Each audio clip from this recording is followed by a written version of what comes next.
So good morning, dear students. I am Dr. Vivek Kaushik, and today we will study about product life cycle in marketing management. So product life cycle, first of all, come to the product. As we have already understand that a product can be anything that can be offered to the market to satisfy needs and wants. That means it is a bundle of attributes offering for use and consumption by the final consumers. Father of marketing management, Philip Kotler, also defines a product is anything that can be offered to a market for attention, acquisition, use or consumption. It includes physical objects, services, personalities, place, organization and even ideas. So examples of product like a smartphone, toothpaste, which are tangible products, also intangible products like Netflix subscription, etc. Now come to the product life cycle. So just like we humans, product also have a life cycle. That means they are introduced, they grow, mature and eventually decline. So understand the product life cycle definitely helps business make important decisions like pricing, marketing strategies, whether to continue, modify or discontinue a product. So certainly in product life cycle, we have to study the 4 stages as these product propagates to these stages. First is introduction, growth, maturity and lastly the decline. So just look at this chart of product life cycle. We can see 4 stages here, which are introduction, growth, maturity and decline. At the x-axis, it is time as we are looking to these phases, and at the y-axis, this shows sales or profit. So product life cycle, this chart visually represents the stages a product goes through from its introduction to the market until its removal. Often depicted as a curve with 4 stages as we have talked about. Now come to the first stage, which is introduction stage. So at this stage, the product is launched into the market. So this is the beginning of the life cycle and it typically involves high cost for the production, marketing and distribution. The sales are initially low at this stage and the goal is to raise awareness about the products. So key characteristics we can see here at the introduction stage are it involves high cost as business spends a lot on advertising and promotion. Also we may see slow sales growth as the market is not aware of the product, so not much of the consumers are buying the product. Limited distribution, so as demand is low, the product is available at the selected locations and stores. Also, high initial cost means that the companies not make a profit in this stage, so there is negative or low profit. Example we may see, so think about the smartphone when they were first launched. Just like even the first iPhone launched in 2007 had a high price and limited availability. So Apple spent billions on marketing and building awareness. So in this stage, Apple wasn't expecting huge sales but wanted to create a buzz around the product. So marketing strategies in this stage focuses on awareness and education, high advertising to introduce the product, and sometimes use penetration pricing. That means lower pricing to attract more customers. Now comes to the second stage, which is growth. So as now you are seeing to this curve, here the sales is rising sharply. So this growth stage is when product starts gaining market share and acceptance. So definitely sales grow rapidly. So here the key characteristics at the growth stage, that means sales are increasing, sales increases rapidly as more consumers are now aware and they are buying the product. Here we may see improvement in the profit. As sales rises, the company starts to make more profits.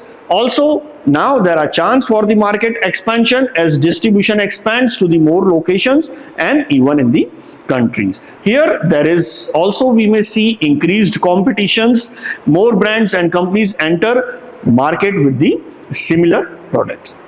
For example, we may see about the LED televisions. So when LED TVs were first introduced, they were expensive at that time and not widely available. So however, over the time, more people started adopting LED TVs because they were more energy efficient, slim, and offered high quality visuals. So brand like Samsung and LG saw massive growth in sales during this phase. That means the marketing strategies at this stage, for example, focus on differentiation to stand out from the competitors, focus on differentiation, increase distribution channels both physically and online, lower prices slightly to attract wider audience. Then comes to the third stage, which is maturity. So maturity stage is when the product reaches at its peak. Sales growth slow down and the product becomes widely accepted. So most products will spend the longest time in this stage. And this is when business must maintain their market share and maximize their profit. So the key characteristics at this stage are stable or slowing of sales. That means sales are at their peak and may start to level off or low at times. Here they have to face high competition. Many competitors offer similar products, so differentiation here becomes much more important. Also cost effective production, as there is economy of scales or often lower cost through the other companies also, so cost efficient production is available here. Then brand loyalty, the focus shifts on retaining customers and brand loyalty. For example, like Coca-Cola and Pepsi, so they have been around for the decades, and these soft drinks are in the maturity stage of the product life cycle. That means the market is saturated, and while the sales are steady, growth is very minimal. So both the companies focus on maintaining customer loyalty through promotions and product variations, like they are bringing Diet Coke, Cherry Pepsi, etc.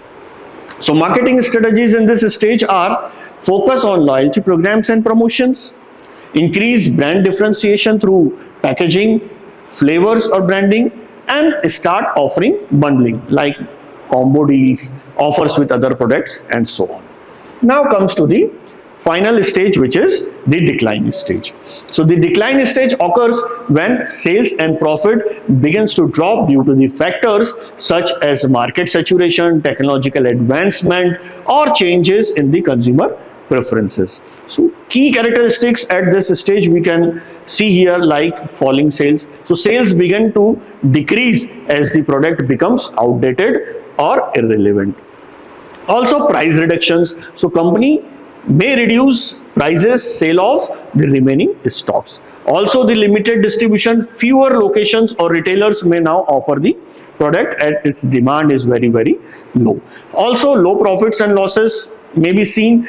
The products no longer generate profits as its sales and demand is very less and expenditures are rising. So even start losing money. For example, DVDs are the great example at this stage when the rise of streaming services like Netflix, Hulu, and Amazon Prime. So the DVD sales started to decline rapidly, and people now prefer streaming content rather than purchasing physical DVDs. So DVDs, players, and rental services like Blockbusters having significantly reduced in numbers. So marketing strategies that has to be adopted here, like cut costs, reduce production and marketing expenditures, consider repositioning of the product, modification, updation, target niche markets or new uses of the product. Also sometimes companies discontinue the product or phases it out. So to sum up, the product life cycle help businesses understand the different stages a product goes through from introduction to decline. So by identifying each stage a product is in, companies can make informed decisions about marketing, pricing, and distribution.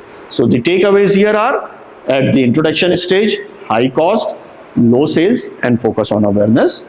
At the growth stage, rapid sales increase, rising competition, focus on differentiation. At the maturity stage, sales are slow, focus on loyalty and maintain market share. And at the fourth stage, which is declining, falling sales, prices reduction possible, and discontinuation of the products. So this was about the product life cycle. Thank you.